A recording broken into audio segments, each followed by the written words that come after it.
Jalan sudah kita bangun, Kabupaten juga menyiapkan dana dan sudah kita lihat, kita rasakan. Tentunya yang harus kita sepakati untuk menjaga jalan ini milik kita sendiri, jalan ini melu dan beni jalan ini agar tidak rusak seperti yang sekarang kita lihat di daerah Sungai Dua itu rusak karena bebannya terlalu berat. Jadi kalau panjenengan ada yang pengusaha sawit secara tepo saliro harus menyesuaikan dengan kekuatan jalan supaya awet. Jangan lebih dari satu tim ya, satu tim, dua tim, tiga tim itu udah bebannya berat. Masalah jalan yang tadi juga beliau sudah sampaikan bahwa jalan ini harus dirawat. Kalau hitungan kami ini 25 tahun nggak akan rusak, Pak ya. 25 tahun, artinya kalau 25 tahun itu sudah satu generasi. Panjenengan punya putra, nanti punya cucu masih bagus kalau dijaga. Tapi nek ngawur, gawe ini ngawur. Nah, apa tuh muat sawit semaunya dewek mencari keuntungan besar, nggak lama. Karena apa bawahnya jalan itu agak goyang dan bawahnya itu tanahnya lagi. Oleh karena itu saya mengajak panjenengan semua Pak Kades, juga para pengusaha sawit untuk wanti-wanti saya ini jangan sampai merusak dalam waktu 1-2 tahun ke depan. Jadi kita jaga. Jadi Bapak Bupati juga menyarankan untuk di portal. Ini lebih bagus, pengamanan yang sangat-sangat baik. Dan Pak Kades, monggo kalau perlu membuat tes aturan desa. Dan kalau dilanggar ya tentunya kena sanksi. Dan ini beberapa hal tentunya juga untuk menjaga stabilitas. Kemudian manfaat jalan ini sangat strategis. Juga disampaikan bahwa dulu sebelum ada jalan ini bukan panjenengan yang kepater di tengah sawit. Saya tuh sering kepater. Saya kalau kampanye dulu pulang pasti kepater di sawit-sawitan ini. Di sini juga. Tapi ini loh jalan mundur. Kepater berapa hari atau dihitung lepas dari sini di sawit ke pater. Jadi yang dulu sangat sulit. Sekarang orang ini ke pater tinggal beberapa tempat aja seperti tadi yang kita lalui dengan beliau tadi ke sawah. Kita punya bank tanah. Jadi beliau sudah menyampaikan bank tanah ini monggo dibawa ke sini dengan catatan gotong royong. Dengan punya mobil yang kosong ambil tanah di Duren Hijau tanahnya berdiri sama di Sidomulyo ada 2 tempat. Kita mau siapkan eksavatornya dengan ke sana dan dengan berebut ya. Dia Pak Camat arahkannya kemana nah saya pernah jalan sampai ke jalur 13 jadi lewat Sukiwaras nanti mana jalan yang mau lalui nanti kerjasama dengan Pak Camat di sana, Pak Kades di sana. Itulah beberapa hal yang tentang bagaimana cara menjaga jalan ini. Kalau mau merusak gampang, tapi jaga itu sulit. Oleh karena itu wanti-wanti, gotong royong, jangan sampai rusak. Saya yakin panjenengan gampang kok diajak gotong royong. Karena dengan instruksi Pak Bupati sekali langsung dijalani semua. Dan juga bersyukur dengan jalan ini ekonominya tidak seperti dulu lagi. Bersyukur juga waktu beberapa tahun yang lalu kita mau jual padi aja mahal, ya enggak murah. Sekarang bisa stabil jual sawit apalagi. Dan ketika nanti ada sawit turun jangan kaget. Berarti kemudian sawit tinggi turun dan kita pertahankan lah. Nah, kemudian tadi juga ngomong-ngomong Pak Camat mau buat pembibitan. Terus saya yakin jangan sampai lahan padi dijadiin kebun sawit, jangan. Padi tetap padi aja. Kita punya penyuluh banyak dan ada dana bank yang siap memberikan kreditnya juga banyak. Dan mudah-mudahan sampai tidak jarnen lagi kayak dulu. Jangan pinjam 46, pinjam 4 balik 6 kayak dulu, susah. Ini ada kur 6%, bunganya apa itu? Subsidi 3% aja. Jadi ya 3%, jadi turun, bunganya turun. Jadi nggak flat ya, jadi bisa turun. Akhirnya bunga itu bukan 6% tapi 3%. Tapi sampai juga harus serius, pinjam harus balikin, jangan pinjam nggak mau ngebalikin. Yang repot ya kalian sendiri. Ya itulah beberapa hal tentang masalah jalan, masalah ekonomi. Saya yakin ekonomi Muara Padang sampai Muara Sugian sudah naik. Dan satu lagi, kalau bantuan-bantuan ada, Pak Bupati juga bantu pekerjaan rumah juga ada, itu juga bergilir juga, nggak bisa semuanya. Semua kita, Pak Bupati, saya dengan semuanya UPD selalu mencari terobosan-terobosan bagaimana mensejahterakan rakyat ini. Dan tentunya itulah sebagai tolak ukur pemimpin yang selalu merakyat. Sampai lihat udah di sana ke situ lagi, dimampir ke sini masih mau kita berdua. Coba bandingkan dengan yang lalu-lalu, tidak ada seorang bupati yang dekat dengan rakyat. Dan kita bersyukur itu. Atur Pak Selamat, Pak Sekolani dari Bangun ini, atur di sejarah kita sudah meninggalkan sejarah dulu Bapak Belur dalam perjalanan, sekarang sudah sedikit teratasi walaupun sebagian masih ada.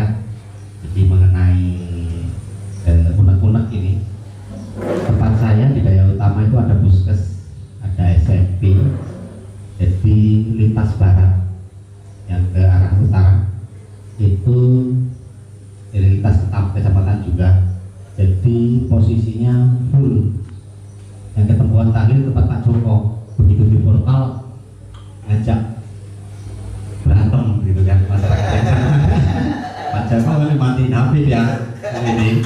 Nah maksud saya ya, jadi akses puskes kalau dalam keadaan darurat yang mau dibawa Palembang itu yang ini. Jadi bagaimana baiknya ini mengenai hal tersebut? Yang nanti juga yang selamat dan Bapak Bupati, Bapak Sekolani, Bapak Camat, staf. Nama saya Mulyono, Kades Desa Airgati, orang Jawa, Jawa Timur. Jadi di sini kami mau bertanya, karena apa? Antara jembatan 3 jalan penghubung Pak, sampai jembatan 7 itu sekarang jembatannya MTK-nya itu sudah banyak patah Pak, jadi diganti dengan kayu. Dan kami mohon segera mungkin untuk penrehaban jalan penghubung Pak. Itu jembatannya sudah banyak patah, jadi kami kemarin sudah gotong royong ganti kayu Pak, banyak ganti kayu sudah. Terus jalan itu sekarang kemarin sudah kami lihat, sekarang sudah mulai hancur lagi. Jadi kami minta secepatnya tanah merah itu kalau bisa, dan kami juga dengan kawan-kawan yang punya mobil truk, kami sudah musyawarah kemarin sepakat untuk membantu itu apa itu membawa tanah merah dari Sidoholyo atau Duren Hijau. Itu kami kemarin sudah musyawarah dengan kawan-kawan, itu sudah siap untuk truk jalur 20 sudah siap, kami sudah musyawarah, dan tinggal dari bapak-bapak yang di depan ini, Pak Bupati sama Pak Selamat itu realisasinya gimana. Dan kebetulan di desa kami Pak jalur 20 masuk desa pariwisata, itu dari Bapak Camat kemarin masuk desa pariwisata di Sumber Makmur di Sidoholyo 20 Air Gading. Dan kami sebagai kepala desa yang baru sudah mulai merintis dari sekarang itu membuat desa pariwisata dan buat momen-momen untuk rekreasi orang-orang yang mau masuk ke desa kami. Itu kami minta penjelasannya gimana cari solusinya untuk mengembangkan desa pariwisata tersebut Pak. Karena kami apa itu berhubungan dengan apa itu namanya gajah, latihan gajah, dan kami juga di 21 sudah ada lahan untuk pengembangan pariwisata. Kopi Replika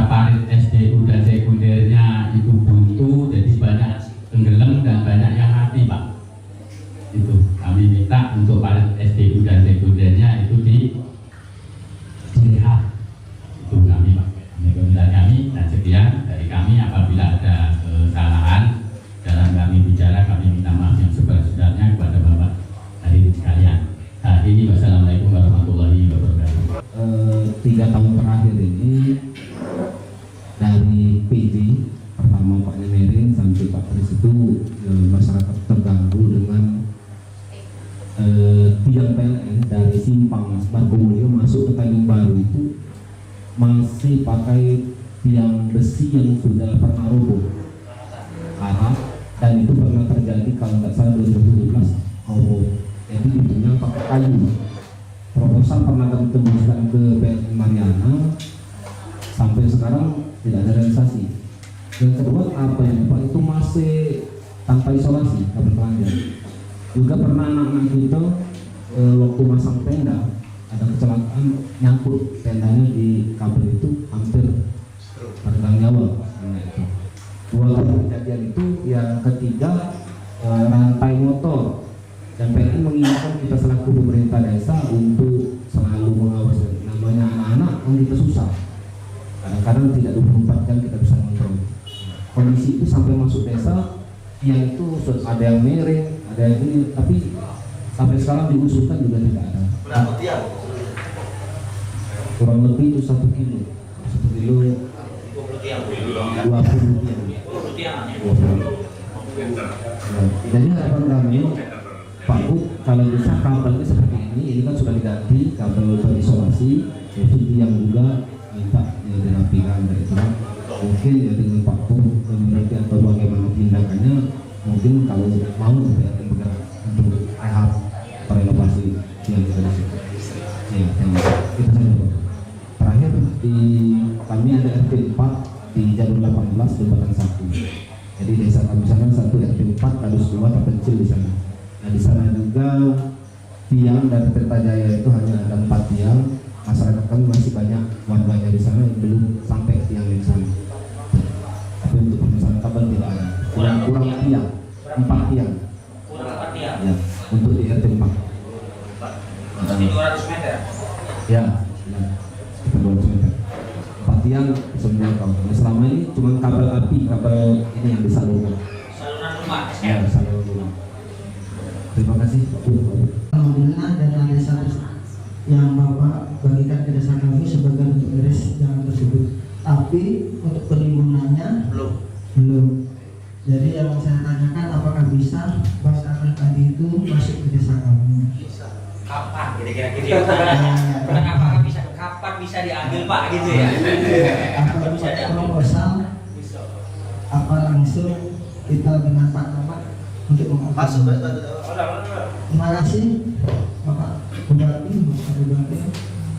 Jadi assalamualaikum warahmatullahi wabarakatuh. Paling vital diantaranya jembatan Pak, jembatan yang kita lalui tadi mau menuju ke ini itu kondisinya sangat memprihatinkan Pak. Kalau menurut kami itu namanya jembatan arisan, jadi nunggu siapa yang nanti akan kecelakaan maksudnya gitu loh. Jembatannya kan itu sudah sangat memprihatinkan itu, dan itu jembatan ya abutmennya itu sudah turun, jadi jembatannya itu sudah ya ini yang dilewati tadi yang ketika tabur benih ya, satu itu, dan kedua jalan yang menuju ke sama Jaya Utama tentunya itu memang menjadi momok bagi kami Pak. Setiap hujan HP ini kadang-kadang tuh ya kita matikan Pak. Kadang-kadang nanti ada orang yang kenal dengan anggota polsek ngebel, Pak ini kenapa ditutup, jadi kita ini kan susah Pak. Kita kalau nggak di portal nanti masyarakat kami kalau mau lewat ketika jalan udah kering akhirnya hancur, tapi kalau tidak kita portal ya tambah hancur gitu. Jadi banyak pengendara yang kurang sadar.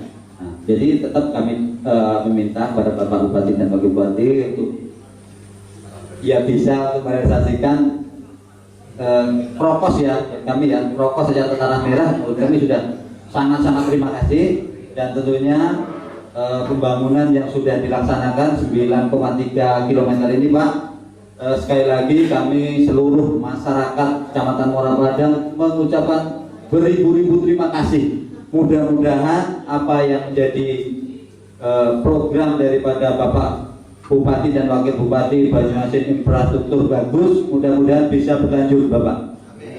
Mudah-mudahan, dan mudah-mudahan nanti di periode ke depan 2018 ini akses jalannya sudah tidak ada lagi yang dikeluhkan. Mudah-mudahan itu harapan besar kami.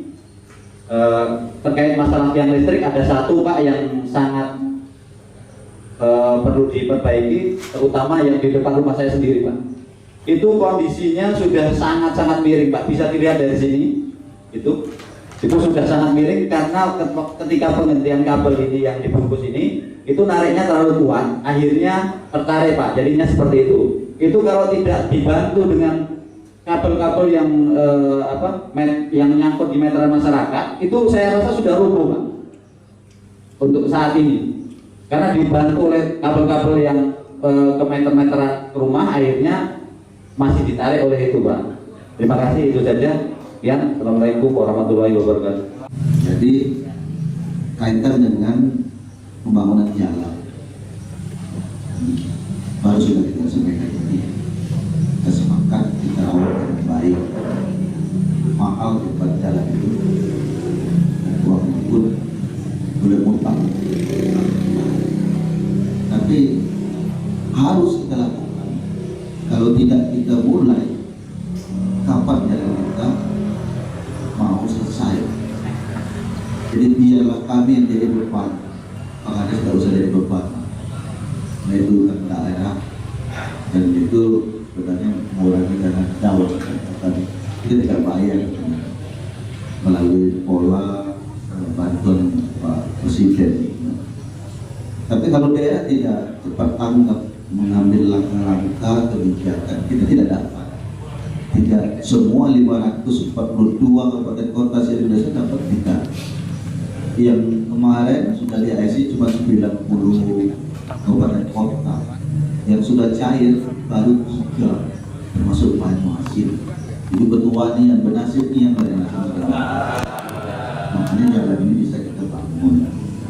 Kita sepakat kita kurangi tenase, bukan kurangi, standarkan tenase 9 ton ya, 8 ton angkutan, salah 2 ton alatnya, jadi 12 seluruhnya 12 ton maksimal. Kadangkala kita lihat ada yang 13-14 ton. Nah ini yang melebihi itu yang tidak boleh, supaya kita awet jalan. Itu satu. Yang kedua kaitan dengan penimbunan jalan. Penimbunan jalan akan kita mulai tahun ini. Sebenarnya kemarin di bulan Maret ini akan kita mulai, karena masih ada persiapan, peralatan juga baru nyampe, kita baru sudah beli alat baru untuk membantu perbaikan jalan sekaligus untuk meratakan jalan timbunan yang akan kita timbun nanti. Tinggal nanti saya minta kepada Kepala Dinas PUTR, barangkali apakah bulan Mei April ini bisa kita mulai, tapi mudah-mudahan bisa lah, kita guyurin, kita berguyur, kita mulai. Nah kaitan dengan pengerjaannya, tidak mungkin juga pemerintah daerah untuk menyiapkan armada sebanyak itu, karena yang kami urus, mohon maaf, bukan hanya Muara Padang, Muara Sujian. Kami tidak sanggup di demo dari Air Saleh, tidak sanggup Pulau Rimau, Selat Pogo, Antung, Kalilir. Banyak yang harus kita urus, yang harus kami urus. Makanya kami mengajak untuk berpartisipasi masyarakat biar cepat pembangunannya. Makanya kami akan melibatkan Pak Camat, Pak Kades, dan para pengusaha yang ada armada. Nanti cukup isi tanah, nanti yang alatnya dari Pemkab, mobilnya armada separuh ada dari masyarakat, timbunlah di tempat yang rencana kita timbun. Nanti pemerataan tetap dari pemerintah daerah juga, menyiapkan alat di lapangannya nanti, grader sama piprunya, jadi biar bagus jalannya kan. Dan itu pun tidak mungkin dalam waktu yang berbarengan, tidak mungkin. Makanya nanti melalui Pak Camat saya minta diatur supaya jangan sampai di sini semobil, akhirnya tidak ada rampung-rampung, nggak ada kelir-kelir, tidak bisa jadi. Jadi kita rampungkan, tandanya minggu ini berapa jalur dulu, 4 jalur selesai, nanti bulan depan jalur itu, tapi terus dia. Jadi 1 tahun ini kita kerja full, kerja terus seperti itu. Tapi ada tahapan-tahapannya ini yang perlu diatur itu oleh Pak Camat. Dan alatnya juga tidak mungkin mau semua jalur kita siapkan alat, makanya alatnya juga terbatas, mungkin 2 jalur itu selesai, terus pindah seperti itu. Itulah butuh kami untuk diskusi pada hari ini. Nah, untuk pengaturan teknisnya yang mana-mana dulu, saya kan sebagai bupati kan tidak mungkin hafal, tidak ngerti, tidak mungkin juga saya mau ngatur itu. Makanya melalui Dinas PU, Pak Camat lah nanti, melalui Pak Kades, rembuklah kamu diskusikan yang mana yang kita dahulukan. Supaya apa? Supaya semuanya berjalan sesuai yang kita harapkan. Nah, kaitan dengan jembatan, ini jembatan ini sudah menjadi prioritas kita. Tapi sekali lagi, kita tidak mungkin cepat Pak Kades untuk menyelesaikan ini. Nah, jembatan ini kami agak beda dengan yang dulu. Kami bangun jembatan yang bagus. Kalau jembatan standar yang lama itu kan cuma 2 miliar ya, 1,7, 2 miliar. Ini tidak bisa, kami tidak mau itu. Kami ingin jembatan itu minimal 10 sampai 15 miliar. Jembatan seperti yang Muara Padang kita bangun kan bagus. Itu sebenarnya anggarannya 18 miliar karena uangnya tidak ada. Makanya kemarin 12 miliar. Makanya operate-nya belum selesai KB. Tapi alhamdulillah jembatannya bagus. Seharusnya 18 miliar, tapi karena dananya nggak ada, tapi kita tetap paksakan harus bangun jembatan yang bagus, yang permanen, sehingga belum rampung operate kiri kanan. Nggak apa-apa, yang penting kita masih bisa lewat. Nanti mungkin bisa ditimbun saja nanti ya. Nah, jembatan-jembatan ke depan, rencana kami kira-kira seperti itu. Kami ingin bangun yang bagus. Ini jalan, sebenarnya bisa saja kita bangun, ini bisa 20 kilo ini bisa dapat. Kalau kita tebalnya cuma 10 sampai ya 10 cm, tapi tidak sampai 2 tahun jebol lagi, amblas lagi kan. Daripada kita bangun panjang tapi tidak tahan lama, lebih baik kita bangun dikit tapi dia tahan lama. Nah, itu prinsip bagi kami dengan Pak D, biar semuanya bagus, bisa bertahan lama. Makanya yang seperti itu kan mahal, kita harus biayanya, makanya harus tetap sabar kata Pak D ya. Yang ketiga kaitan dengan PLN tiang ya, nanti Pak Kosar koordinasikan dengan apa namanya perhubungan ya. Tadi ada Pak Antoni sudah pulang duluan. Bayangkan bupati, wakil bupati belum pulang, kepala dinas sudah pulang. Nah, seharusnya belum pulang dia. Bayangkan bupati, wakil bupati tahan malam-malam gitu. Tidak banyak Pak orang yang berani tahan hari-hari bermalam-malam itu Pak. Ngurus masyarakat ini siang malam kadang-kadang gunakan untuk rapat. Tapi tidak apa-apa, kami ikhlas untuk masyarakat. Inilah hasilnya yang kita lakukan. Nah, masalah PLN ya secepatnya itu, karena masalah, karena nanti kita bakal surat. Nah, jadi begini Pak Kades biar cepat. Karena gini, kewenangan untuk urusan PLN ini bukan di pemerintah daerah lagi. Itu perlu Pak Kades ketahui. Ini kewenangannya di PLN langsung. Kalau dulu kita ada yang namanya Dinas Pertambangan dan Energi ya. Salah satunya ngurusi urusan PLN. Nah, ini kita tidak ada lagi dinas itu. Makanya melalui Dinas Perhubungan ya, melalui Perhubungan kita akan surat ke PLN. Nanti makanya dasar awalnya itu surat dari Pak Kades dulu. Surat dari Pak Kades, ada berapa tiang, berapa titik, seperti apa yang Pak Kades sampaikan tadi. Suratnya ditujukan ke bupati. Nanti bupati yang buat surat ke PLN. Itu biar kita cepat seperti itu. Terus apalagi yang menjadi masalah? Ya sebenarnya intinya semuanya jalan ini. Iya. Juga banding dah. Jembatan jalan. Saluran ya sama bodoh wae iki. Iya Pak Subiyo, Pak Hamzah sama aja. Pak Mulyono juga. Nah, tanahnya itu sebenarnya kalau sekarang sudah bisa, tapi kita kan mau pengaturan dulu. Kita berikan kesempatan Dinas PUTR untuk membuat apa namanya SOP-nya, penjadwalannya. Ya seharusnya di bulan Maret ini, tapi belum siap katanya, belum siap Pak katanya, mungkin bulan April lah. Pokoknya sing sabar lah. Pokoknya April Mei ini sudah go jalan. Setahun-tahun ini kita timbun terus. Mana yang perlu timbun, jangan boleh timbun wong, jangan. Iya, sambil kita menunggu berkurangnya curah hujan. Terus desa pariwisata. Nah, desa pariwisata ini dari kementerian sebenarnya sudah ada peraturannya. Makanya nanti diusulkan Pak Kosar.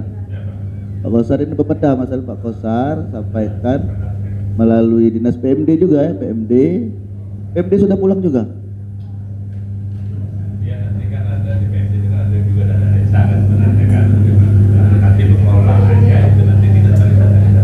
Ya, jadi kan begini maksud beliau ini, biar ada bantuan maksudnya support. Ya, nanti disampaikan surat tertulis juga, nanti kita melalui komisi 5 ya, melalui komisi 5 dan komisi 4. Oh ya, enggak 5, 4 pertanian, pusat. Jadi budaya itu Pak Kades, yang penting ada keinginan dulu. Pokoknya semangat yang paling penting. Semangat itu yang paling penting itu, keinginan yang kuat itu. Nah ini kades-kades yang baru ini harus semangat, namanya kades baru. Banyak pelajaran yang didapatkan dengan kades yang lama. Pelajari yang baik-baik, yang bagus-bagus. Yang tidak bagus jangan diturut. Yang namanya manusia itu ya pasti ada ada kelebihan, ada kelemahan. Maka kita lihat yang kelebihannya, yang kelemahan jadi pelajaran kita untuk kita tidak tiru, supaya kita lebih maksimal lah ngurus desa. Ikhlas lainnya mengabdi pada bangsa dan negara, mengabdi dengan Tuhan, mengabdi dengan masyarakat, sama sebenarnya. Makanya pengabdian ini ya hanya Tuhan yang akan memberikan, ya yang tahu dan yang akan memberikan balasannya. Dan insya Allah masyarakat kan pasti mendukung, mendoakan kita kalau kita berbuat untuk mereka. Pasti ada timbal balik, itu pasti. Yang namanya hukum sebab akibat, hukum alam namanya. Hukum alam itu hukum Allah. Jadi kalau kita berbuat baik pasti dapat kebajikan, seperti itu. Pasti itu. Jangan pernah berhenti untuk berpikir, berbuat dan melakukan sesuatu untuk masyarakat, untuk bangsa dan negara, untuk desa kita. Teruslah. Jangan pernah lemah semangat, jangan pernah putus asa, apalagi sampai bunuh diri. Jadi kita harus semangat terus. Apa yang bisa kita lakukan, kita lakukan. Yang kita bisa perbuat, kita perbuat. Apa yang bisa kita kerjakan, kita kerjakan. Kapan? Sekarang. Mulai berinovasi, berkreativitas, terus berbuat. Tidak ada yang tidak bisa. Kalau kita mau, pasti bisa. Tidak ada yang tidak berhasil kalau kita fokus dan serius menangani persoalan itu. Itu kuncinya ada dengan kita. Mau sukses, mau berhasil, mau enggak, pasti ada jalan keluarnya. Pasti itu. Seperti kita bangun jalan. Kami dengan Pak D terus terang, kalau nak berputus asa, duitnya enggak ada, bangun jalan semahal dari mana coba? Kalau kami stop berpikir, sudah tidak terbangun jalan itu. Apapun langkah-langkahnya, nak ngutang jadi, segala macam jadi. Soal bayarnya kaget, nak belage-belage, nak kerok-kerok, yang penting jalan sudah dibangun. Betul tak kira-kira? Harus berani kita. Kenapa? Betul tak kira-kira? Ngutang juga dengan negara, betul tak? Bangun jalan untuk negara. Ini kan cuma persoalan mekanisme saja, prosedur saja, bahwa seolah-olah ngutang. Sesungguhnya tidak sebenarnya. Uang dari mereka juga. Makanya kalau kita tidak mau, bodoh kita, tidak bangun jalan kita. Aja orang kalau ngutang bisa semua. Ya semua orang tidak bisa ngutang. Kalau bisa ngutang, ngutang semua orang. Betul lah kira. Coba, belum tentu kamu bisa ngutang dengan siapapun. Belum tentu bisa. Mau ada caranya, mau apa namanya, kredibilitas, mau kejujuran ya Pak dia. Integritas. Kalau enggak mungkin orang mau ngutang nih. Betul lah kira-kira. Apalagi ini dalam bentuk yang mengutang adalah negara. Iya, yang namanya utang negara kan enak. Ngutangnya negara, diutang dengan negara. Kan cuma soal pembukuan saja. Apa susah, tekin aja, yang penting jalan dibangun. Ngapain repot-repot? Itu aja repot kata Gus Dur ya. Benar kira-kira. Terus selanjutnya apa lagi Pak De? Ya lanjutlah. Jadi kemarin kami sudah ada reses Pak Bupati dengan 7 anggota DPRD Provinsi Sumatera Selatan, Dapil 10, dan kebenaran kami dimandat untuk punya PR Pak, karena kapasitas kami Pak Kosar selaku camat terkait dengan urusan salur menyalur tata kelola air Pak. Jadi karena ini domainnya bukan di kabupaten, domainnya juga bukan di provinsi, namun domainnya adalah di Balai Besar. Nah, jadi kemarin atau Ketua Komisi 4 Pak Muhammad Ridho, Pak Camat buat surat. Nah, barangkali kalau Pak Camat yang buat surat Pak, kalau kurang pas di sini Pak. Jadi kami mohon Pak Kosar, Pak Bupati, sekiranya kan di sini ada dinas teknis, karena kami kemarin meminta kepada mereka siap. Buat surat apa Camat? Ada beberapa saluran desa ini kalau Pak Kades yang buat surat hanya satu desa. Kalau Pak Camat buat surat bisa beberapa desa. Nanti suratnya bupati yang buat surat ke Balai Besarnya. Pak Camat buat surat ke bupati. Terkait dengan bukan itu Pak, terkait dengan audensinya Pak. Jadi kami berharap artinya kalau kami seluruh kepala desa barangkali melalui izin dari pemerintah kabupaten, Pak Bupati ataupun didamping oleh dinas teknis, artinya kami pengennya audensi Pak ke Balai Besar, dan dalam satu kesempatan Balai Besar setelah diagendakan audensi dan setelah beraudensi mereka bisa melakukan tinjauan lapangan Pak, sehingga ini bisa menjadi sebuah, mohon izin Pak, skala prioritas Pak. Karena tadi Pak Mulyono Desa Air Gading Pak, kita punya 77 hektar tanaman kopi Liberica hari ini degradasi Pak. Luasannya sudah menurun akibat kandungan zat asam, pencucian paritnya rendah. Nah, kami khawatir akan mempengaruhi komoditi-komoditi yang ada di Kecamatan Muara Padang. Tidak hanya kelapa sawit saja bisa mati Pak, sawah juga bisa terdegradasi Pak. Jadi artinya mohon izin Pak Bupati dan Kepala UPD, kami menginginkan artinya sebuah percepatan Pak. Makanya kami melalui didorong dengan surat, langsung ditindak dengan audensi, kalaupun bisa didampingi oleh DPRD Kabupaten ataupun DPRD Provinsi, artinya dilanjutkan dengan peninjauan ke lapangan, dan tentunya kawan-kawan Kades siap. Suratnya tadi Pak, karena dukungan kami nanti dalam surat itu kan berkaitan dengan nanti penggunaan saluran itu untuk persawahan. Itu kan arahnya, tidak hanya sekedar untuk transportasi. Ya, jadi